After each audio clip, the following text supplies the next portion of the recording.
Welcome, everybody, to episode 2 of Danny Loves Movies. I am your host, Danny Till. Things are a little different this episode. Today, I actually have a guest. And this guy I've been known for a little bit in the comedy scene, and I'm honored to have him be my first guest. Please welcome Andrew Lee and Edward Lee Andruss, everybody. How you doing? Hey, I'm doing good. Thanks for having me, Danny. Yeah, I'm sorry I fucked up your name. Edward Lee Andruss. There we go. Thank you. Yeah. Yeah. Some people like to call me like Andrew. They're like, "Hey, you're Andrew, right?" I'm like, "No, it's Yeah. just Edward." Edward.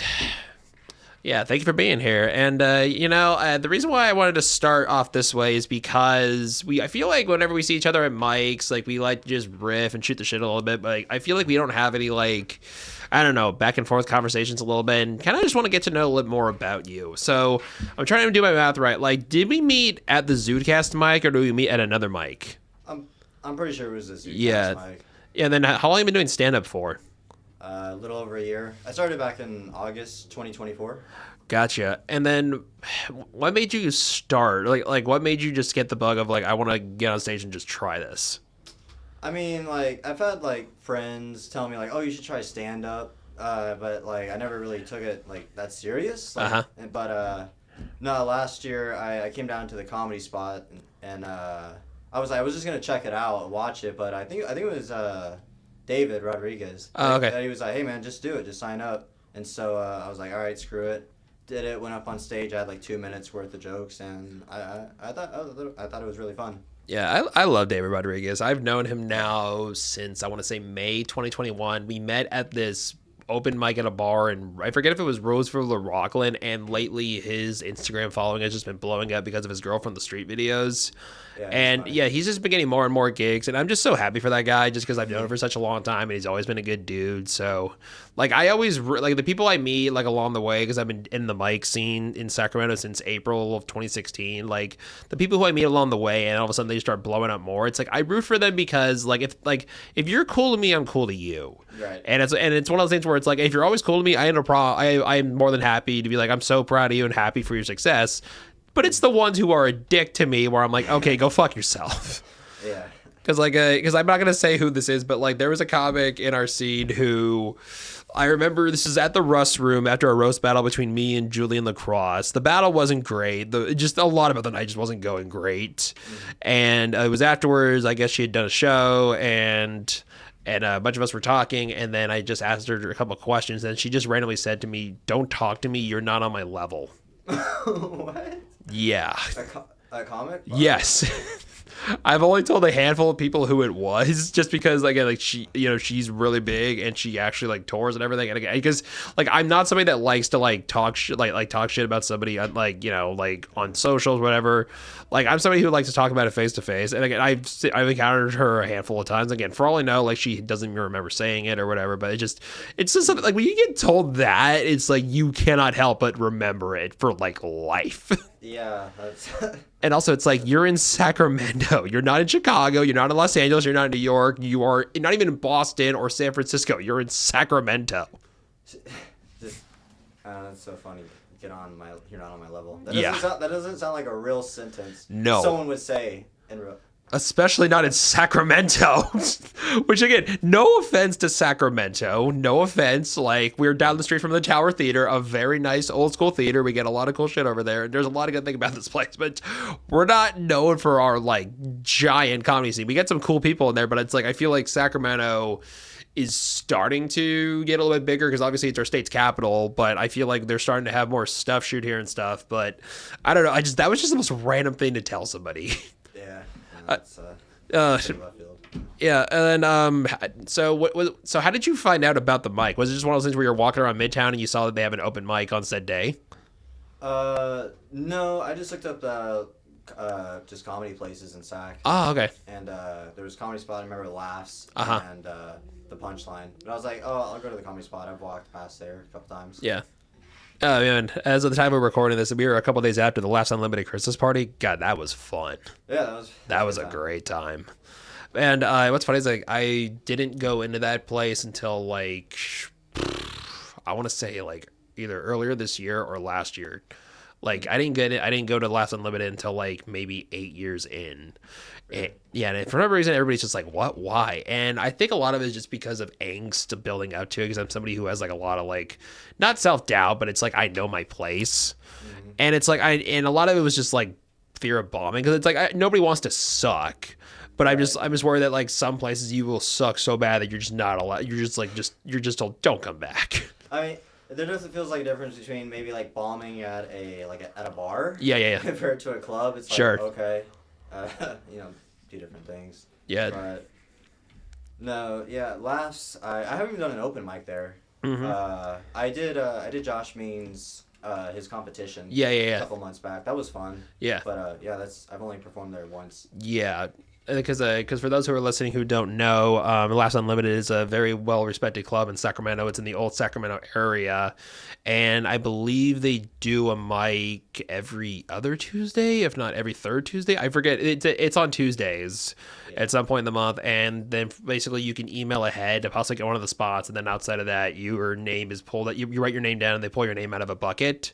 Mm-hmm. And again, I got very lucky because like the first time I went up, I got first time I went there, my name got pulled out of the bucket. And then because also like for those who don't know, like you have to obviously like pay for parking and parking garage and the whole thing. It like especially because like I'm cut from Carmichael, you've been to my place, so you know like what the distance is. So and it's just like the whole pain in the ass of driving into Old Sac and getting through the parking garage. It's like when you're not one of the names that's called at the moment they call the last name out of the bucket and it's not you, I immediately just get up and just get out because I was just like I drove all the way here for this fucking shit. But then again, like that's the way it is.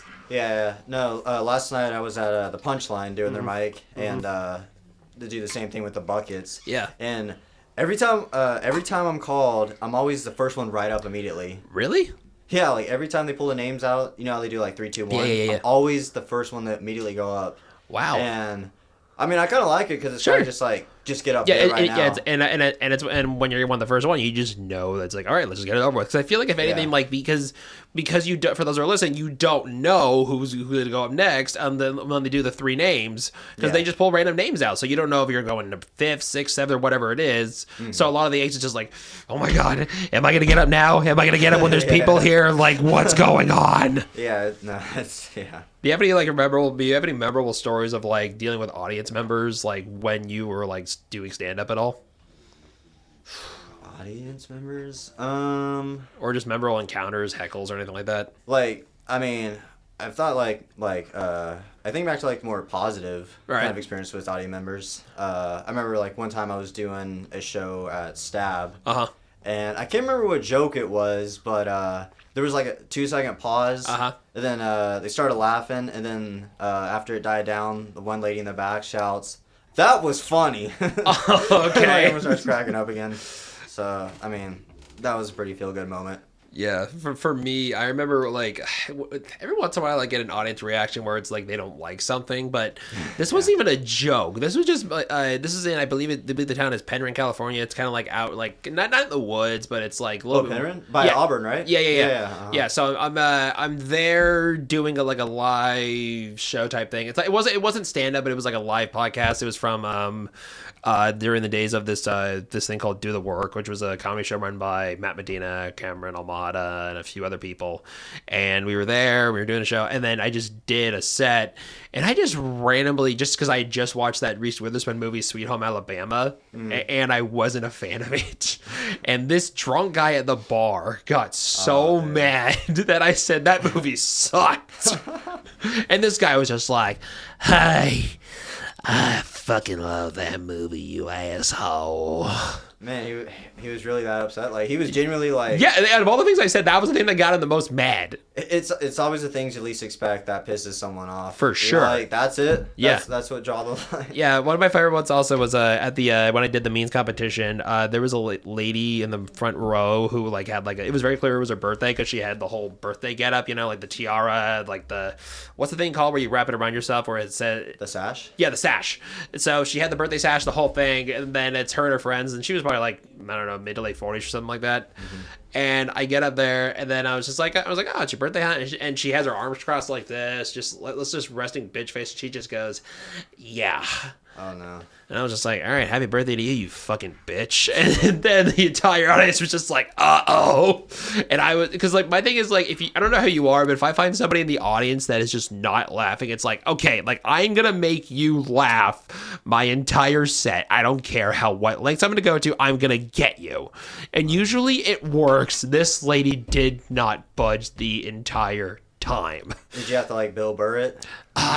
Basically, by the end, she was just so pent up. I was just like, ma'am, I don't know what your deal is, but you got to get laid bad.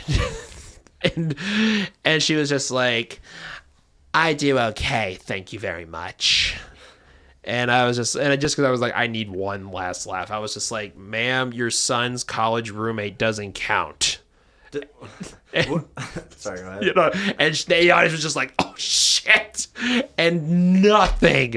And by the time like the show was done, like they were just gone. Did she know it was a comedy show? Like, did she like walk in like willingly? I mean, it was a group of your friends walk into a comedy club. You expect a comedy show at least. You never know sometimes. Yeah, no, I will say that. And let's see, and I'm curious, like. When you're doing a set, I'm curious like about your joke writing process, because that's something I like to talk about people too. Mm-hmm. Is like is there something where you think of an idea, you want to write out the joke? Is it one of those things where like, do you want to try out a joke a certain amount of times, and if it just doesn't land after, I don't know, 3 or 4 or 5 times, you just like set it aside, or you want to just keep trying and keep cracking until you can figure out what's the thing here that's going to get this to click? I mean, it kind of depends, because usually if I write a joke, I'll usually like sit on it just for like a day. Sure. The next day I'll be like, okay, was I just like goofing around, or is this actually really worth something?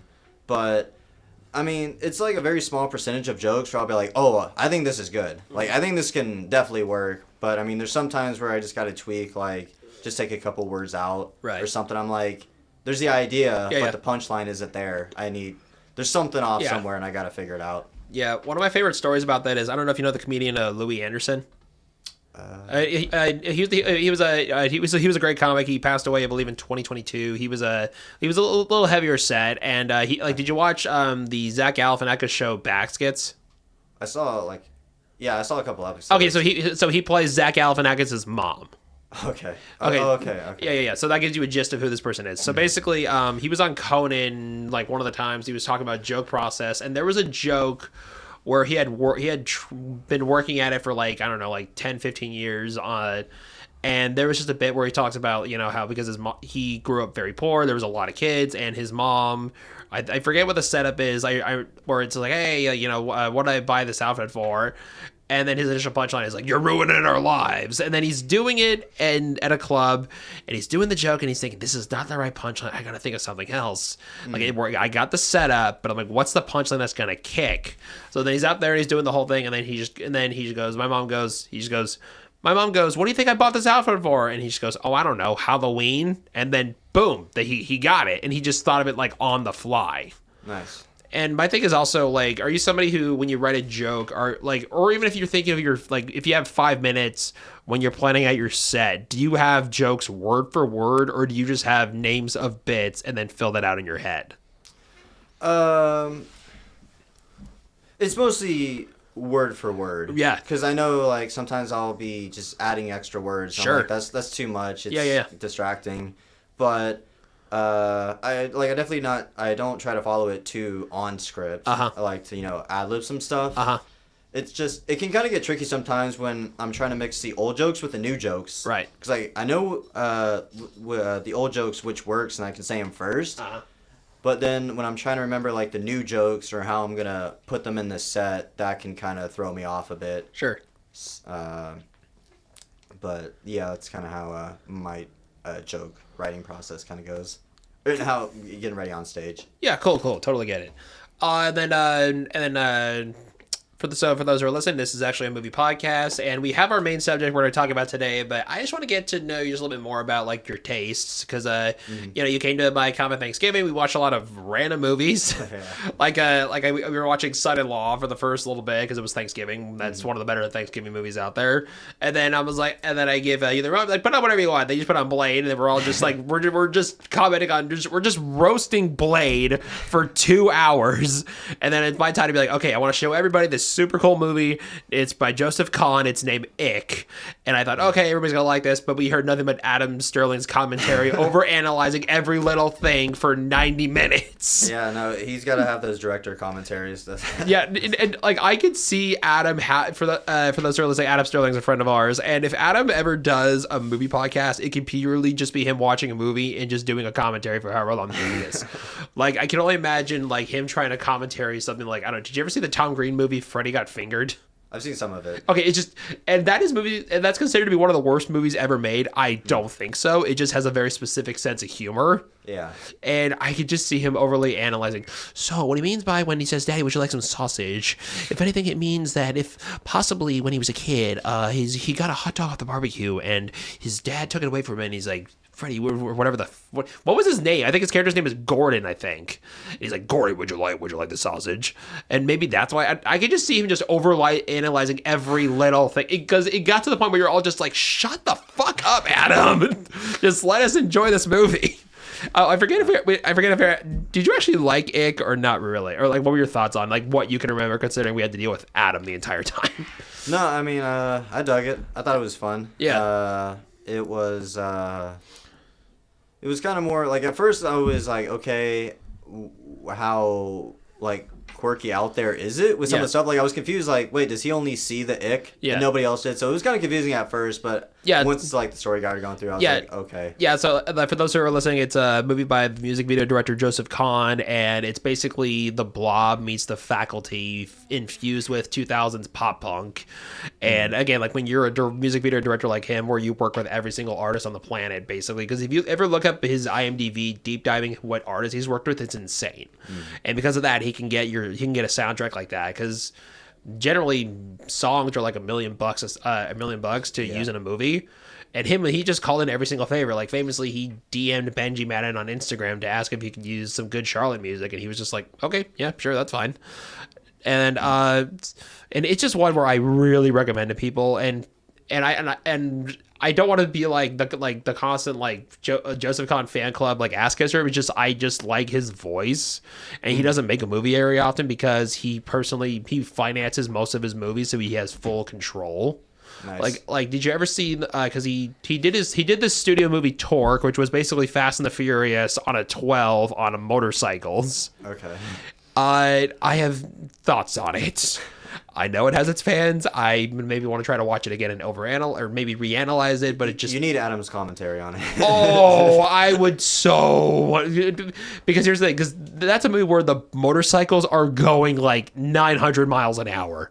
I'm not kidding me. Or I'm not kidding you. And then he took a long break, and then he did Detention, which have you ever seen Detention? Yeah, I've seen it. Yeah. Detention I really enjoy just because it's so batshit. And then he also did that Power Rangers short that was like super hard R. Did you ever see that one? It's like 14 minutes long. No, I never saw that. Oh yeah, it's on YouTube. It's definitely worth a watch. And then he also did the rap battle movie Bodied. Okay. Which is produced by Eminem, and it's filled with a lot of battle rappers, and it's really good. Flip, have you seen Bodied? I fucking love that movie. It's great, right? Yeah. Body. Yeah, and that one also went under the radar because it got picked up initially by Neon, which at the time was like starting to really become what Neon is now. But then also YouTube, back when it was called YouTube Red, now it's called YouTube Premium. Back when they were trying to make content, YouTube Red acquired it, and then it got lost in the shuffle because of that. And now it's being released on DVD and Blu-ray by I think one of these smaller companies. I think it's called Gravitas Pictures, where it's like they don't make original stuff, but they acquire a lot of stuff essentially. Mm-hmm. And yeah, that's just another one where you should definitely look out. And the topic today we're going to discuss is slasher movies, because for me as a horror fanatic, that is the subgenre I love the most and I know the most about. With you, like, what's your relationship with just films and like horror films, and more specifically slasher films? Considering you got a Friday the 13th shirt on you. Yeah, no. I mean, I've always liked movies ever since I was a kid. Right. Like my parents would take me to the movies. Uh-huh. I was fortunate for that. But when it comes to like horror movies, I remember one day I was like, my dad was picking me up from school, and I'm like in the first grade. Right. And he had it was the Halloween original. I think it was like, it just came out on Blu-ray when Blu-ray was coming out. And I was like, what's that? And I was looking at the cover, and I was like, whoa, that looks cool. Yeah. And he's like, "Oh, this is," and I'm like, can we watch it?" And he was like, "Maybe." So, yeah, I think like that night he put it on, and I was watching it, and I was like glued to the TV. I was like, this is crazy. Right. And I couldn't even finish it. Like right before the Jamie Lee Curtis like walks over to the house, I was like, no, turn it off. I gotta finish later. So it legit got onto your skin. Yeah, it was creepy. My dad's over here on the couch like, oh, he's coming to get her next. That's messed up. He's not helping. Yeah, that increases your tension so much higher. Yeah, no, it was the 4D experience. Yeah. Oh man, so my relationship with that movie though is because I knew about it because I know you're younger than me. Like, how old are you, if you don't mind me asking? 26. Okay, so you're not that much younger. I thought you were like 22, 23. But like, so back in the day when Blockbuster video was around, they used to do Blockbuster exclusives where you would have like the VHS cover. I don't know if you've seen this VHS cover or whatever. Like, they used to do this with horror movies and sometimes some other stuff. Like I have the Night of the Living Dead one where it's just the woman's face. But for Halloween, they have one where it's Jamie Lee Curtis looking in distress and then Michael Myers like downward in the back end of the hallway. And I had known Jamie Lee Curtis primarily because of Freaky Friday. Oh yeah. And so I'm like, like Jamie Lee Curtis younger, like what is this? And for those who don't know, that's her first film. And most people don't realize she did not get another movie for like 2 more years. And because for whatever reason, like the slasher genre at the time was not very well received by people.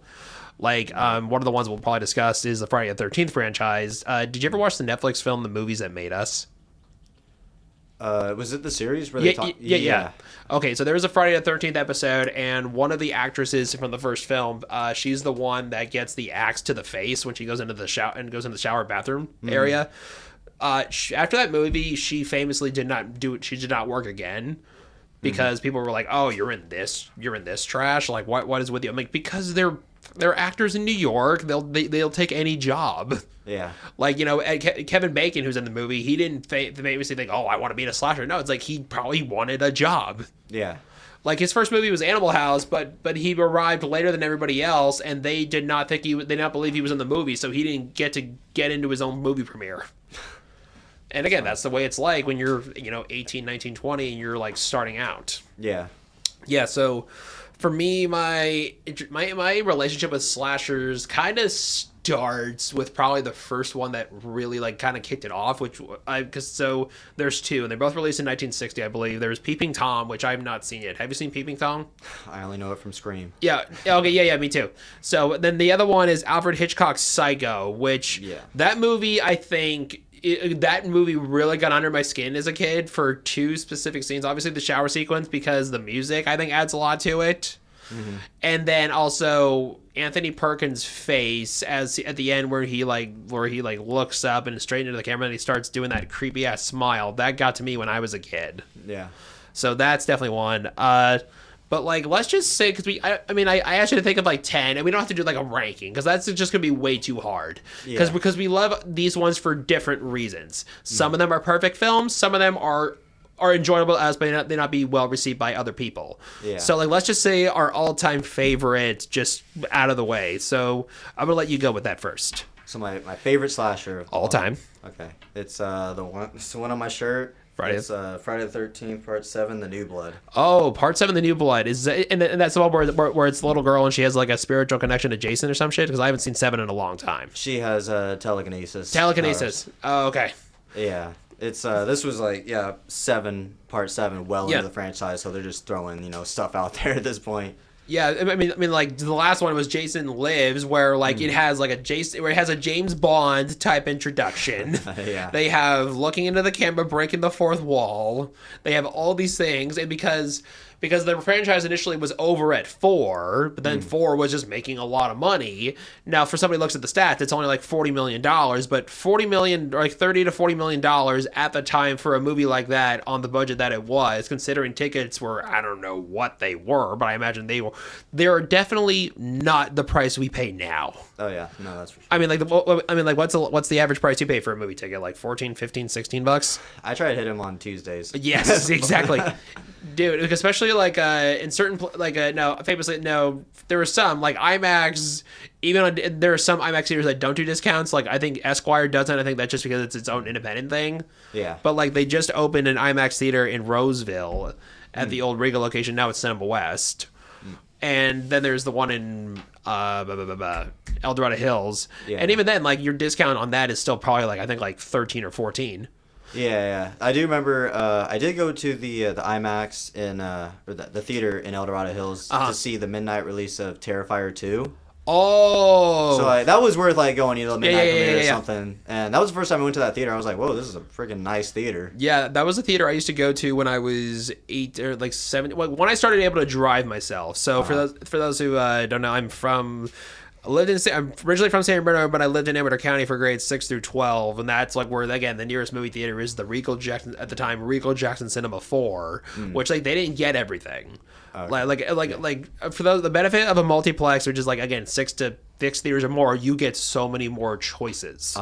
Like I was like when it's a small town theater, you just get what you get. Yeah. Like and my thing is like we didn't get horror movies and they only I remember one time they got The Conjuring, the first one, and it was just for like a week.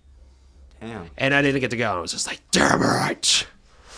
But then, so Friday the 13th Part 7. That is an interesting pick. Mine's a little bit more generic, but it speaks to me. And my all-time favorite is Scream.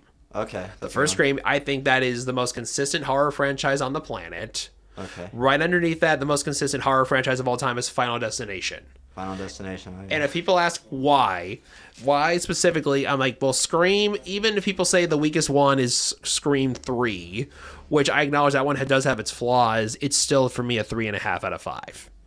And then famously, because like you've seen Scream 3, right? Yeah. And would you agree that one of the major complaints is that there's just a lot of characters and there's a lot of subplots and you just... The main like negatives I see with that movie is like the killer reveal. Yeah. I don't know, and like who the killer was. You barely like see him in the movie. Yeah. And yeah, I would say some of the characters probably just could have spent a little bit more screen time. But it's like almost a 2-hour movie, so it's like you'd have to change some stuff. Yeah, so fun fact, the reason why there was so many storylines and so many extra side characters, like for those who don't know, like, you know, the scenes with like Jenny McCarthy or some of these other characters is because they only had Neve Campbell for I think like 15 days. Because she was on Party of 5 at the time. Okay. Like famously, like for those who don't know, actors like network TV, if you miss like a day, you can't do it. Like if, you know, like one of the bigger complaints of the most recent I Know You Did Last Summer movie was that Jennifer Love Hewitt was barely in it. Yeah. But it's because she's on 911 right now, and that's one of those things where again, like you have to figure out the schedule. Like what is the time where she can do it? So she probably went and did it when she was on hiatus. Yeah. Because and even then, hiatus for some can be a couple weeks, couple months, whatever it is, or even it was probably a brief. She probably went and filmed that during like winter break, for all we know. Yeah. Right. But again, like I don't think people realize how badly scheduling, even it's like a day, can like prevent you from doing a part. And then I imagine like with Neve Campbell's case, having her only for 15 days, that's the reason why you had so many rewrites, and that's why you had so many characters. But like, so going to Scream though, like Scream for me just spoke to me because the character of Randy, that is basically me in an alternative world. Yeah. And I got to meet Jamie Kennedy this summer, and I got to tell him that, and he totally understood, and he was super cool. I also got to meet Devin Sawa that day, and he signed my Final Destination Blu-ray. And I will say out there, one of the more underrated movies Devin Sawa is in is Idle Hands. Have you seen Idle Hands? I have not seen it, but I want to. I know of it. Yeah. So like that's another one I have. I would love to have that for a movie night one night at my place. But so yeah, for me, I just think the characters work so well, and also that movie saved the slasher genre from going straight to video, because at the time you had so many. We discussed this on the last episode. There was so many smaller video companies releasing all these different slashers, which are not made for a lot of money. But again, horror is probably the cheapest genre in the game. Prime example: Paranormal Activity, made for $15,000, made almost $200 million worldwide. Wow. Yeah. And Kevin Williams said at the time, has talked about how, you know, he was broke, this is his last attempt, and he just locked himself in a house for like, you know, however long it was, and he just cranked out that script, and that script changed his life forever. And I just think the characters are great. I think that everybody in the cast is perfectly well cast from top to bottom. I mean, if somebody asks like, what do you think is the best performance in that entire movie, I would say it's Matthew Lillard's. Yeah, no, he does a great job.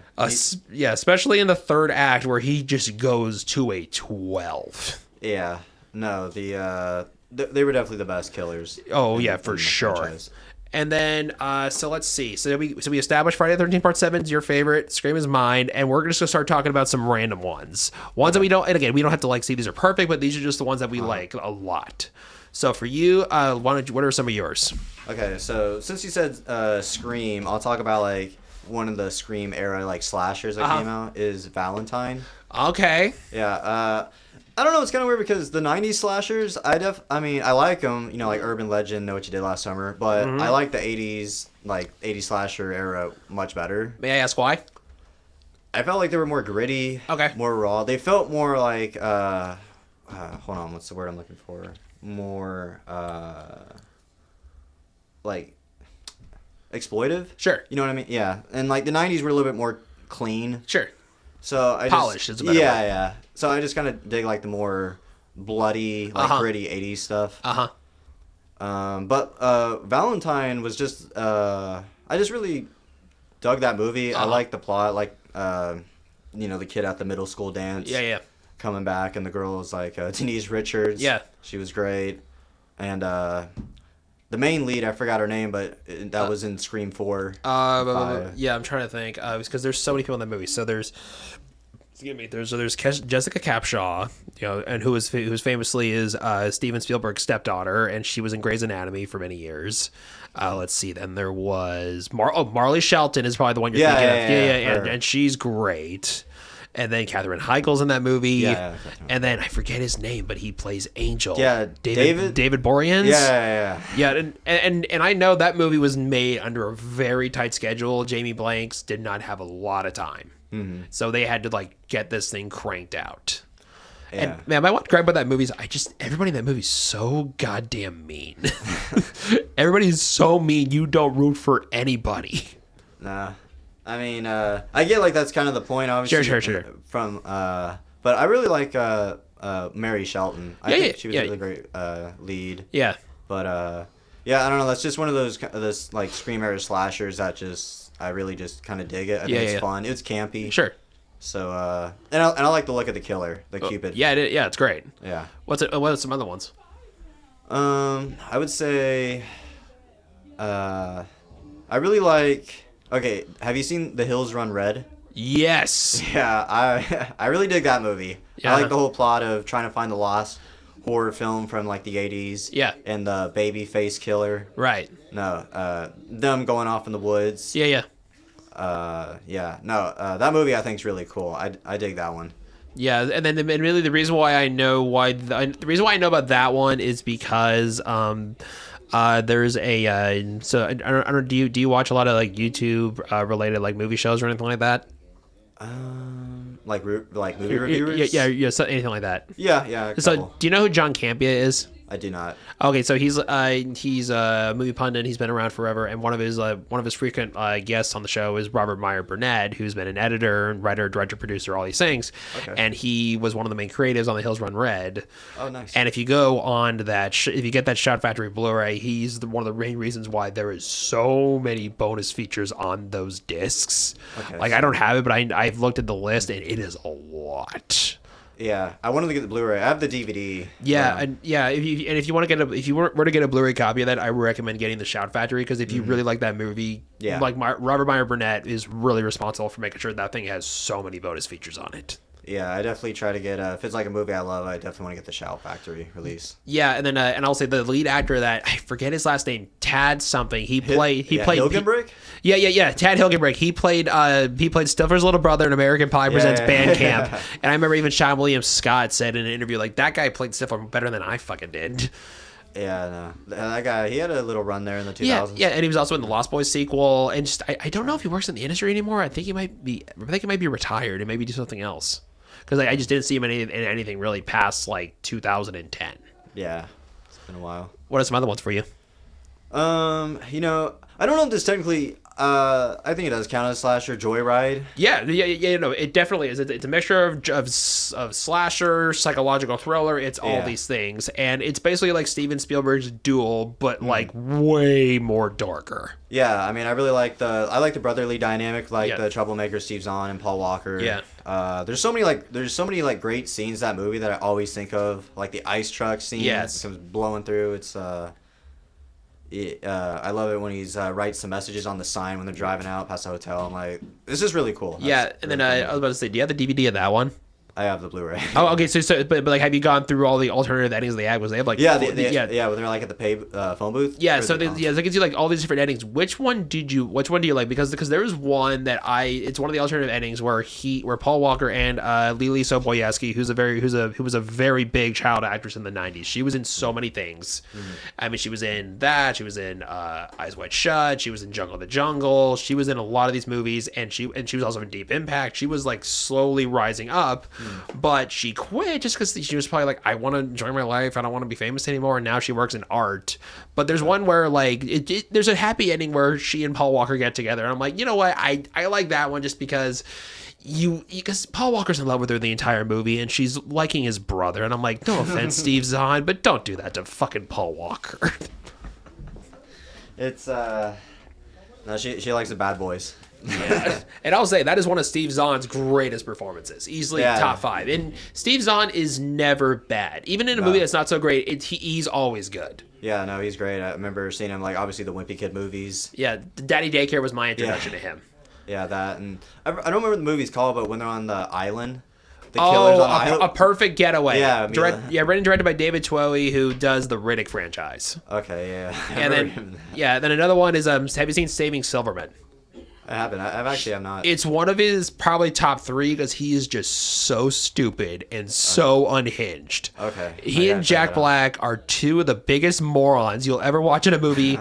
Their best friend is Jason Biggs. He's dating Amanda Peet. She sucks, and they're like, let's kidnap her and think that and make it look like she dumped him and then just left town. It is so stupid, but it is so goddamn funny. That's another one we'll probably show you guys at some point. What are some other ones for you? Okay, so I know I already mentioned Valentine. I really like the My Bloody Valentine remake. Yeah, you know what? That was actually famously the first R-rated movie to have a full wide release for the Real D 3D technology. Yeah. That was like right before Avatar. Yeah, because for those who are wondering, like Real D 3D was a real transition, and because it had famously been the blue and red 3D glasses for a long time. My first 3D movie was Spy Kids. Okay. Yeah, and then they've been working on this technology forever, and I think the first movie, because Avatar started shooting in like 2007, because obviously those movies take forever to film. Yeah. But I think the first movies that really got released with those new 3D glasses were Journey to the Center of the Earth with Brendan Fraser, and then also the Hannah Montana concert experience, which was like 78 minutes long, because for those who are of an age, Hannah Montana was huge. Yeah, and when I was living in San Bruno, the nearest theater was in Daly City that was showing the movie. Me and my sister were asking our parents, "Can we please go see the Hannah Montana movie, please?"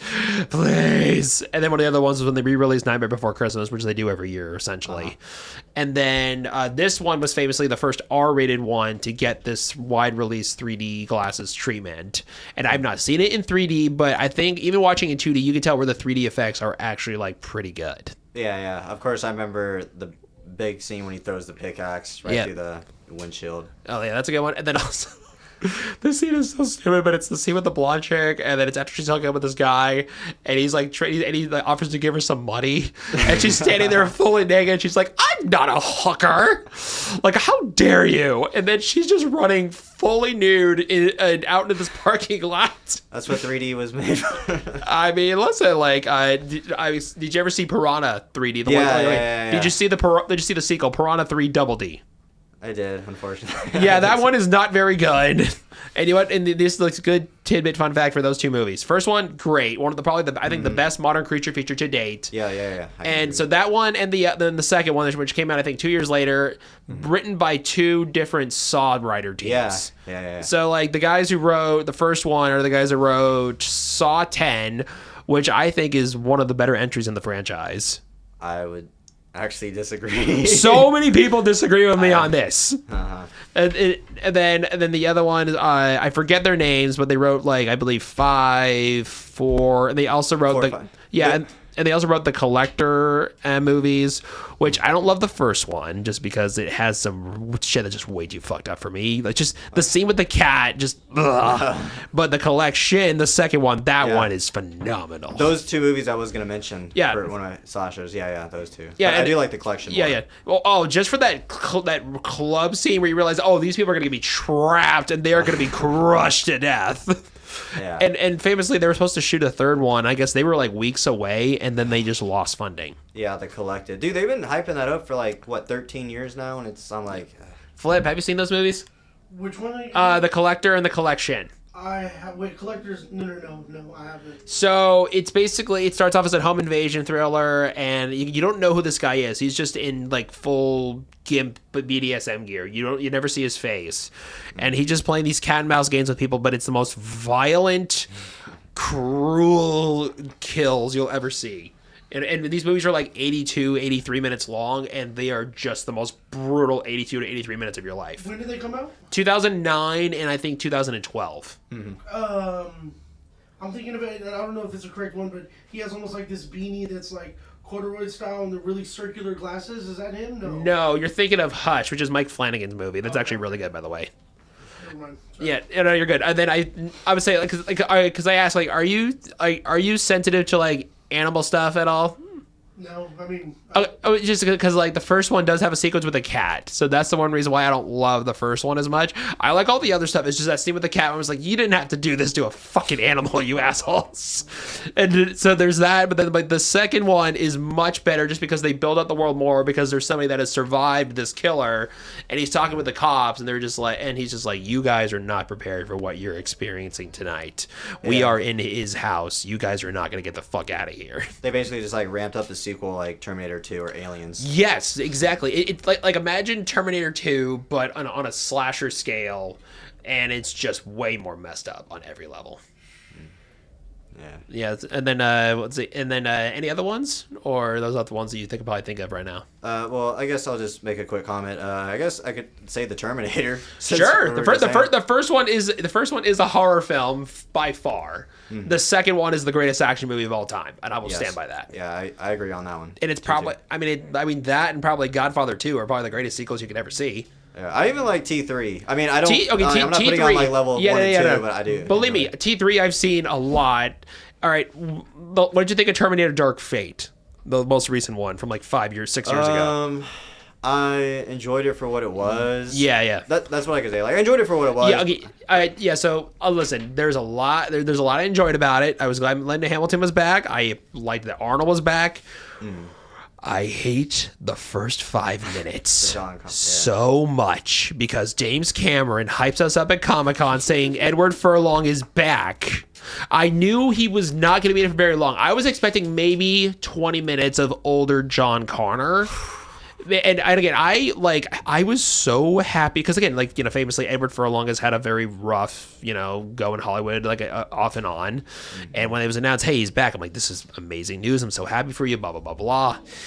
And I was so mad that I went on my phone and rewrote an entire 15-minute sequence. Because I was just so angry. And then have you seen Terminator Dark Fate? Yeah. Okay, so spoiler alert, John Connor dies in the first 5 minutes. Damn.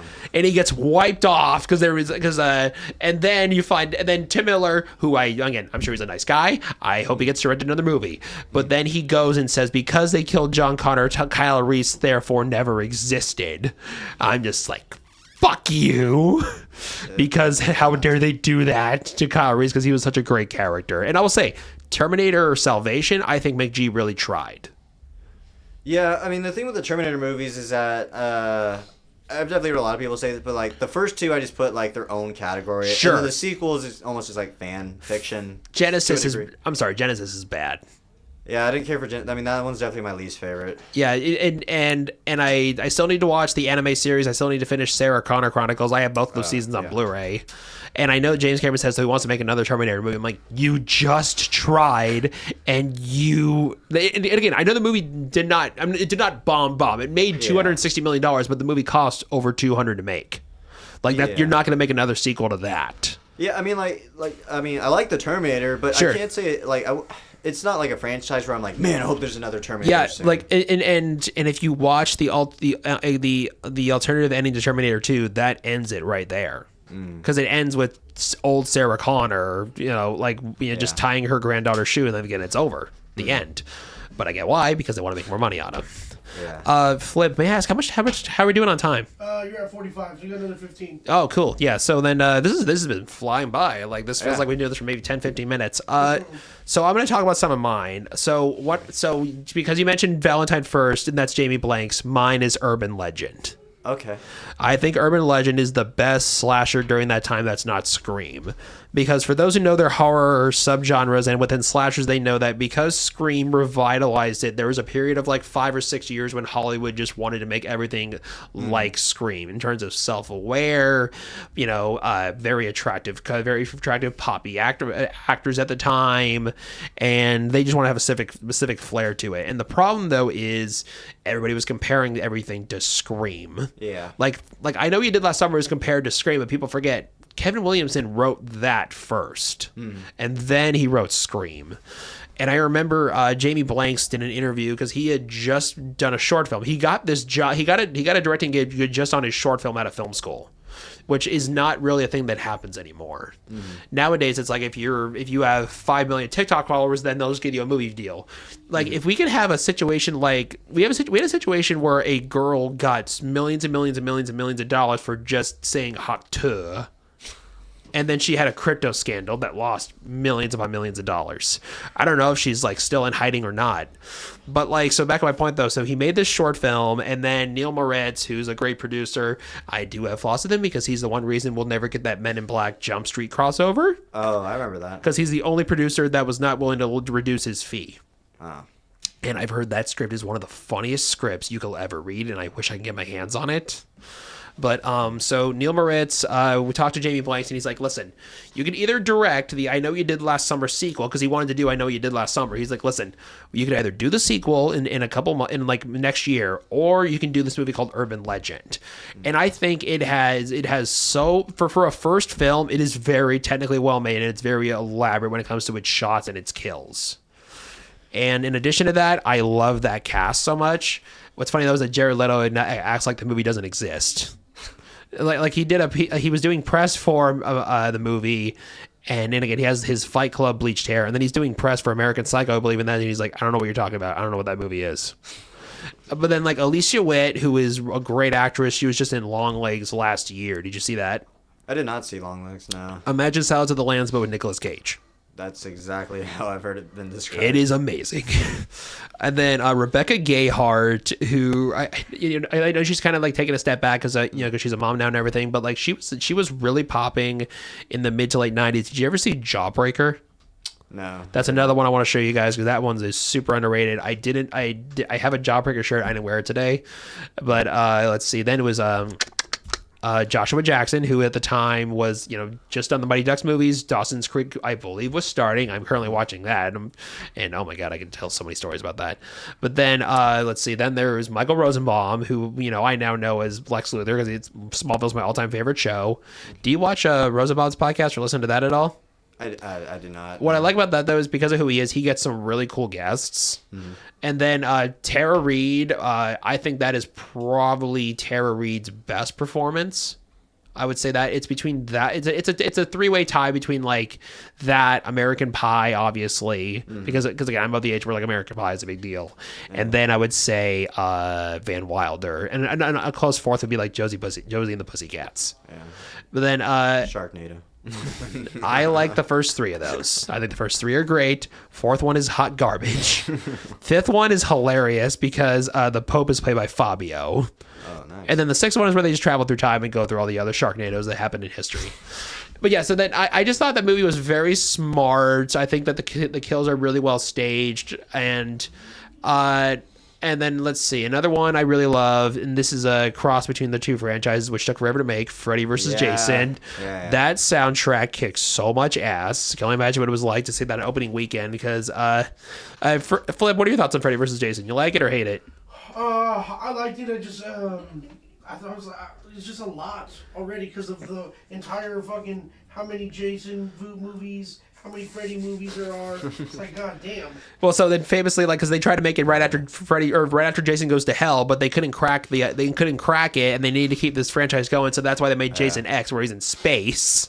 Yeah. And anyway, and then also like Damian Shannon and Mark Swift, who I will say like that, they've been giving me a lot of great advice over the years on Twitter. So I love those guys. And really happy, really happy on Twitter. Yeah, so I would love to meet them one day and just say, hey, thank you for all the advice you've given me. Their new movie coming out in January is called Send Help with Rachel McAdams. It looks really good. Okay. And then again, that soundtrack is great, and that movie has so many great lines. And then I would say, because I know I've seen so many freaking slashers. One that I'm of the age where the first I Know You Did Last Summer was a big hit. I didn't love it, but this is one you like when you're 12. Some of these are gateway horror films because these are the ones that played all the time on 13 Nights of Halloween on ABC Family back in the day. That was a big one for me. And then one recently, I'm a huge fan of the director Chris Landon. One that he did, it came out during COVID. Did you see Freaky with Vince Vaughn? Yeah, I did. I thought that movie was a ton of fun. I thought it was an absolute blast. And that movie just got a raw deal because it came out during the pandemic. I talked about it on my last episode, and I showed that, and I went through my ticket binder. So that movie was, it was coming out on the Thursday. I was going to go see it on the Thursday, and then just find out the theaters were closing the next day. So that was literally my only time you were able to go see it in the theater. Oh, nice. And then obviously because it was 2020, you have everybody spread out and everything. Yeah. And I just wish I saw that with a bigger audience. And then I would say I really like because I love Scream so much. When they brought Scream 5 back, when they announced they were bringing it back, I was like, yes, because I didn't get to see 4 in the theater, and I was so mad. I remember one time. I remember when I wanted to go and I wasn't able to, and I cried. For Scream 4? Yeah, I cried. It's so hard. And again, I know people love Scream 4. I enjoy it, but my main complaint is everybody in that movie is a Randy. And the one thing about Scream that was so good is there's one Randy, and everybody in that movie is a Randy. Yeah, no, it's been a while since I've seen Scream 4, but I did really like. I think that was probably maybe my favorite sequel. Yeah, and Scream 5 just in general, because like when it was announced that Radio Silence, who had just done Ready or Not, which I think is so good, they were doing that, and then everybody was coming back, and I was just so pumped for it. And then I got Omicron the day before it came out, so I had to wait a week. And I was so sad. And when it came out, when I went and saw it in the theater, I was like, this feels exactly like I wanted it to. And I just enjoyed it so much. And that was actually one of my favorite movies of that year, I'm not going to lie. And then, obviously, I think we could probably talk about the Terrifier movies a little bit. Mm-hmm. So I think the Terrifier movies, are getting stronger and stronger and stronger. Because I do think that, like, so the first one, how do you feel about the first Terrifier? It's my favorite. Okay. So weirdly enough, it's actually it's my least favorite, but it's still a 3.5 out of 5 for me. I think it's a good template for what you can do, given your resources and what level of money you have, and it showed what talent Damien Leone has. Yeah. And I will say my and this is again one of my favorites of that year, the third one. Third one. Dude, getting to see that with a packed house, I could have done without the fucking kids who were in the front who had their phone out. And what's funny, they were walking up to me and they're like, "Oh, can you like walk us in? We have our tickets." I'm like, "You already have the tickets, you dumb fucks. Just walk right in. This isn't 1994. You'll be fine." Like the last time I think they were checking tickets at a movie theater was when Spring Breakers came out. Spring Breakers. The only Harmony Korine movie I will say that you could show to a regular audience and they could probably enjoy it. All of his other movies are just too weird for general people. Yeah. I still need to see that one where it's nothing but infrared cameras for 85 minutes. Oh, that sounds fun. Yeah, and then so basically like that one, because 2 I really really enjoyed. My big thing is it was just way too long. Way too. But again, when you're given because your initial Kickstarter goal, I don't know what it was, but when it's like much more than what the goal is, I understand why you're like more, and it showed again $250,000 gives you that, and I was like, this is really really impressive, and also build you word of mouth, and that thing famously was making its money because of the fact that people were passing out, vomiting, all these things. And I go to see it, and I got my giant tub of popcorn, and I'm watching this movie, and I'm thinking, you guys are panicking over this? you guys are such babies. And again, I'm not trying to be mean, but I'm somebody who I look at somebody like getting murdered and I'm like, oh, they probably had to be in the makeup trailer since like 5 a.m. or 3 or 4 a.m. And they and they're in the shit all day.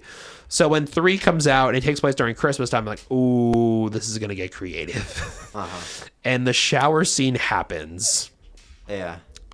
And when he has the chainsaw and the kid is on the ground bent over, I said out loud, he's not going to do that.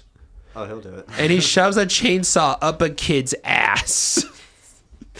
And it goes on for 35 seconds, and it pans all these different angles, and I'm just like, what the fuck? That dude just got Terrified 3. Yes, and I don't know what they're gonna do for 4, but I think they're shooting it now. I don't know.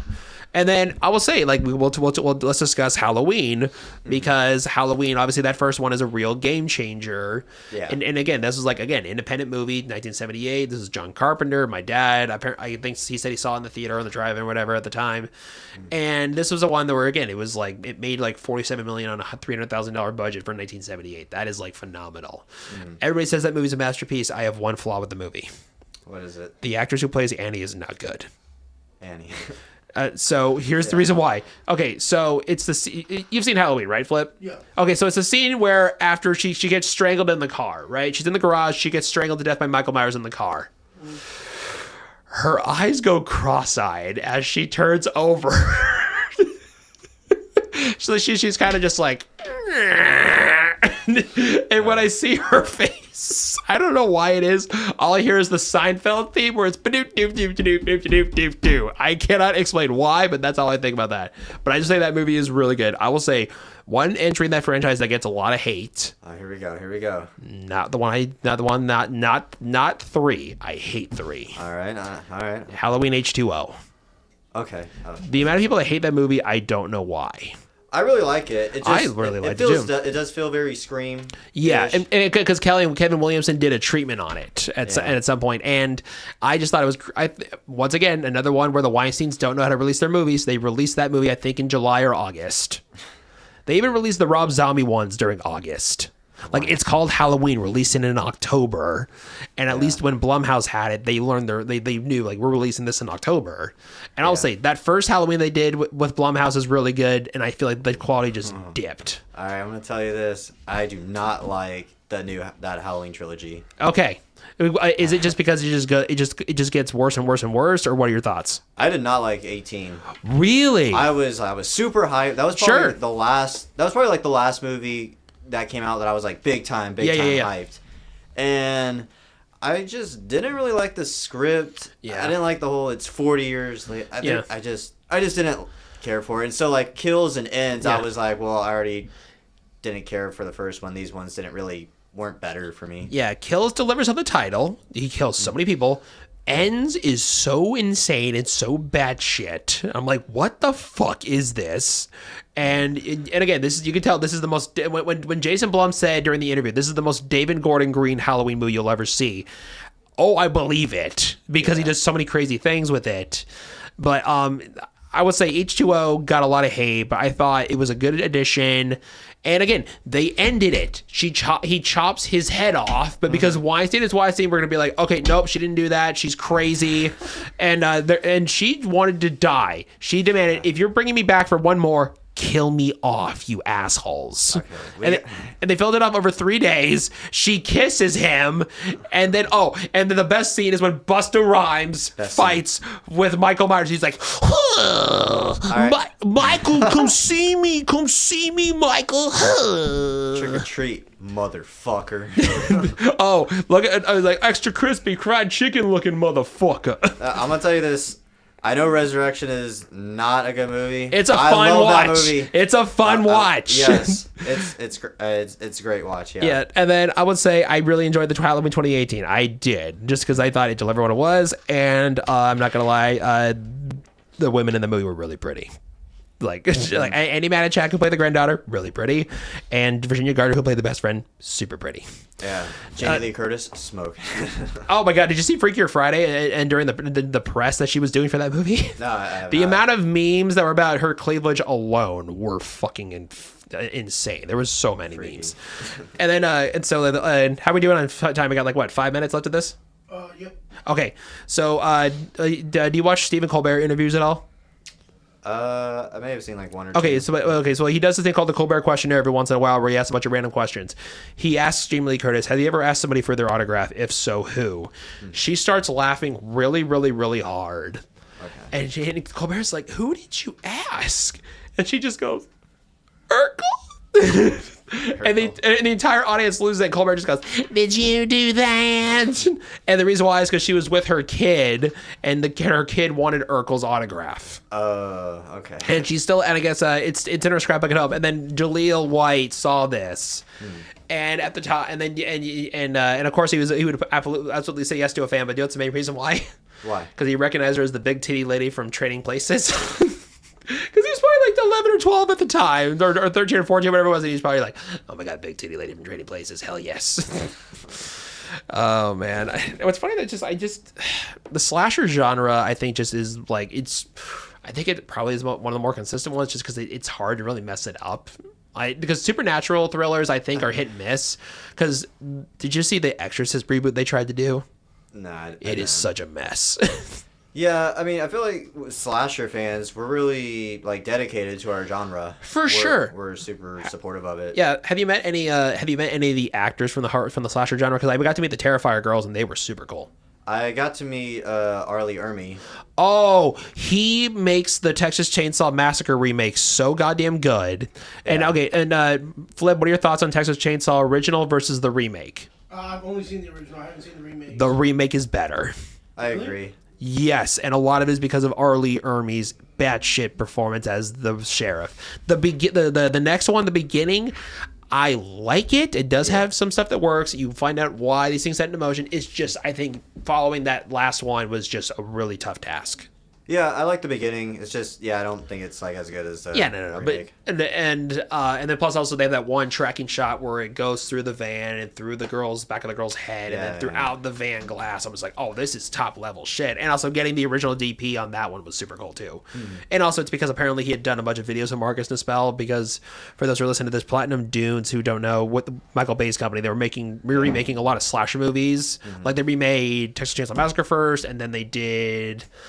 What did they do? They did Amityville Horror. They did The Hitcher. They tried doing a bunch of these. They did Friday the 13th, which is also Marcus Nispel. Yeah, and those are the only two I think that really worked. The other ones just missed the mark on what made them good. And also because his remake of Amityville Horror with Ryan Reynolds is so bad. Yeah, I don't remember much about that one. Ryan Reynolds kills a dog. I just remember you like walking around with an axe. Yeah. It's just not good. But listen, as we're wrapping this up, I just want to say, Edward, thank you a lot for coming on and being my first guest. Because everybody, like when I announced I was doing this show and I was like, here are my episodes I want to do for the first few. Everybody's like, oh, I want to do it. But and the main thing also, like, I just wanted to get to talk to you a little bit more, because again, we're always cool to each other, but it's like I feel like I don't know you a lot, so I just wanted to take a brief moment in the beginning just to get to know you a little bit more. And I want to say thank you also for just whenever I post in some event, you always come. Like you came to my barbecue in the park in the summer. That was super cool. That was a lot of fun. I wish we got around to the kickball game, but nobody was on the same fucking page. And then you came to my comics Thanksgiving. That was, I'm very grateful for that. And then I'll post a date about it for my Christmas party. I think it's next weekend. And Flip, any thoughts on my comparing this episode to the last? I feel like this one had a much better flow to it. Yeah, no, this one. Oh, you know what? This one, I've definitely a lot better flow. I love the interaction between you two, and honestly, I think you guys have a lot of great hot takes. Yes. Especially when you're talking about movies that on the general population thought they were good, but you thought they were ass. Yeah. Or when people thought these movies sucked and you thought they were good. So I think that's another great thing too, and those are really going to be attention grabbers. Yeah, your strengths going forward, and then and the reason why, and also the reason why this podcast is called Dating Loves Movies is because he's been in my place, so he knows I got a lot of movies. Yeah, I thought I had a lot of movies. And also I forget. Did you see the ones that were just in my, not even in the living room, but in my room? No. Oh, I got so many more. Dude, I bet you, dude. Your case only went to what, J or something? It went down to P, and then again, those are just Blu-rays, and then I have DVDs, and then more stuff on the side. You have alphabetized? Yeah, I go from number to Z. Okay. Yeah, then Yeah, and then DVDs, same thing. I'm also one of the proud moments. I'm one of the only people that has because sometimes physical media does matter. I'm not like one of these over like I need to have this on physical. But I will say when we were a kid, I'm sure like one of our big shows was Drake and Josh. Yeah. Like, do you remember the anticipation of Drake and Josh Go Hollywood? They were teasing that out like 3 months in advance. We were just waiting and waiting and waiting. Yeah. I have it on DVD. Oh, yeah? I Nice. bought it used. I bought it factory sale for $2, and it's not available anywhere else. You can't stream it anywhere. Really? Nope. It's not on Paramount Plus. It's not on Netflix Network, and I got a copy of it. Nice. You got the lost media. Oh, hell yes. Again, this has been episode 2 of Danny Loves Movies. I want to thank my guest, Edward Lee Andruss, for coming on. And I want to thank Flip over there for keeping this thing going. He's a great man. He's got a new baby. He's mighty cute. And then, this has been interesting because we've always like for those in the beginning we said this is this is a studio, but we had a mic here for a year and a half, and we would spend pretty much every other Saturday night in this place, and it's just weird to see this place when it's not a comedy room. It's like there's a photo shoot set up out there. They got various music artists going up and down. It's very interesting to watch this place like in its element. And then again, thank you very much for coming on. This has been Danny Loves. This has been Danny Loves Movies. I'm your host, Danny Till. That's Andruss Lee Andruss. And Edward, if you want people to follow you, where would you find you at? First off, I just want to say thank you, Danny, really quick for having me on your show. Love you, man. Thank you, Flip. Yeah, you can check me out. You can check out my Instagram at Ed's Delight, Edward Lee Andruss. That on Facebook.